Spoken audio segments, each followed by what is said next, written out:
24 years old and lives in the middle of nowhere.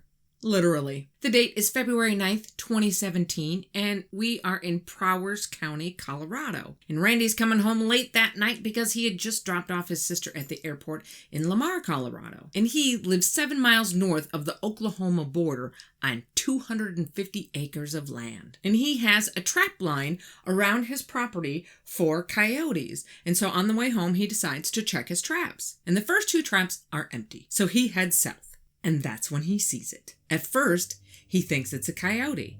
A big coyote. It is almost 5 feet tall on all 4s. And it is running around making this big dust cloud. And then it stops and looks at Randy. And Randy slams on the brakes and stalls his stick shift pickup truck. It's an old farm pickup truck with a carburetor that backfires when you start it. And he is fumbling for the keys hanging from the ignition. He finds them, turns them, starts it, bang! Once the coyote hears that backfire, it lunges at him and roars. And Randy sees that it's got its right hand, not paw, caught in one of his traps. It had probably tried to get the dead rabbit that Randy had in the bait hole next to the trap. Then it stands up and rips out the 2 earth anchors that he had in the ground, 24 inches into the ground, rips them right out. Then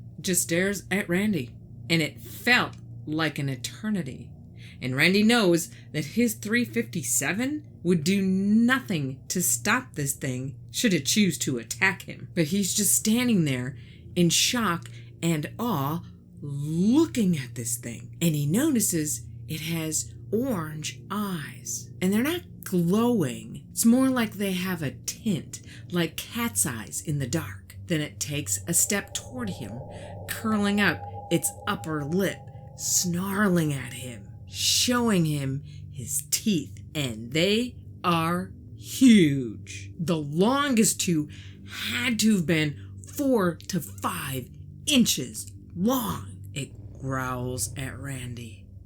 And then it's gone in the blink of an eye. And that scares Randy crapless. Jams the truck into gear, spins the tires, and gets out of Dodge. And like he said, it felt like it lasted an eternity, but it probably only lasted 30 seconds max. Now, Randy later returned with a friend of his who is part Arapaho Indian, and he told Randy of some stories that had been passed down through his grandfather's family and mentioned something about a loup-garou or French werewolf, or other locals know it as a rougarou. And he also told Randy about some fur trappers in the 1700s and 1800s who were chased off their land in the Rockies because of this thing. And Randy sleeps with the lights on now, and he knows it sounds silly for a 24-year-old man to be sleeping with the lights on, but honest to God, he's still afraid of this thing, and he didn't bother going to look